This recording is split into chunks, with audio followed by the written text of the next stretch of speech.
Assalamualaikum warahmatullahi wabarakatuh. Kami di sini akan menjelaskan tentang tantangan air bersih di Indonesia. Sebelum itu, perkenalkan kelompok kami yang beranggotakan saya sendiri, Hana Delvia Bastian, ada Arya Zakon Saputra, ada Dinda Alifia Soliha, dan Muhammad Aditya Ziaul Haq. Air itu sendiri adalah sumber kehidupan yang tak ternilai harganya. Di Indonesia, negara kepulauan dengan ribuan pulau dan ragam budaya, ketersediaan air bersih merupakan permasalahan serius yang mempengaruhi jutaan penduduk. Angka sanitasi aman di Indonesia yaitu baru mencapai 7% di tahun 2020. Capaian ini lebih rendah dibandingkan Thailand yang angka sanitasinya mencapai 26% dan India yang mencapai 46%. Permasalahan ketersediaan air bersih. Yang pertama, akses terbatas. Banyak daerah di Indonesia, terutama di pedesaan, masih kesulitan mendapatkan akses air bersih. Air yang diakses oleh masyarakat di beberapa daerah mungkin berasal dari sumber air yang tercemar atau tidak aman untuk diminum, sehingga mengakibatkan banyaknya masalah kesehatan. Yang kedua, perubahan iklim. Pola curah hujan yang semakin tidak teratur dan tingginya intensitas hujan dalam periode tertentu dapat menyebabkan banjir dan longsor, mengganggu sumber air dan infrastruktur air bersih. Selain itu, kemarau panjang juga dapat menyebabkan kekeringan yang mempengaruhi ketersediaan air bersih di sumber tertentu.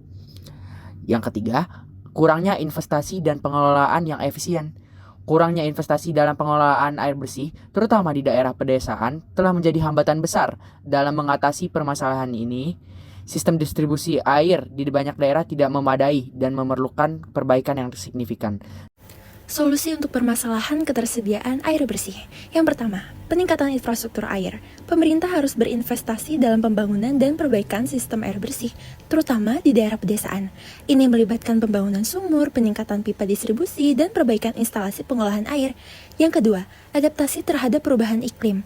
Dalam menghadapi perubahan iklim, perlu ada upaya lebih lanjut dalam adaptasi. Ini mencakup perencanaan yang lebih baik untuk mengelola banjir dan longsor, serta memastikan bahwa infrastruktur air tahan terhadap perubahan iklim. Yang terakhir, penggunaan teknologi terbaru. Teknologi seperti sensor pintar untuk pemantauan kualitas air dan sistem informasi geografis untuk perencanaan distribusi air dapat membantu mengatasi masalah ketersediaan air. Teknologi saat ini juga biasa digunakan untuk mengetahui dan memantau kualitas air supaya lebih terjaga. Kesimpulan, permasalahan ketersediaan air bersih di Indonesia adalah masalah yang kompleks dan memerlukan upaya bersama dari pemerintah, masyarakat, dan sektor swasta. Dengan investasi dalam infrastruktur air, penggunaan teknologi terbaru, dan adaptasi terhadap perubahan iklim, kita dapat mengatasi tantangan ini dan memastikan bahwa air bersih menjadi hak dasar bagi semua penduduk Indonesia. Sekian dari kami, kurang lebihnya mohon maaf. Wassalamualaikum warahmatullahi wabarakatuh.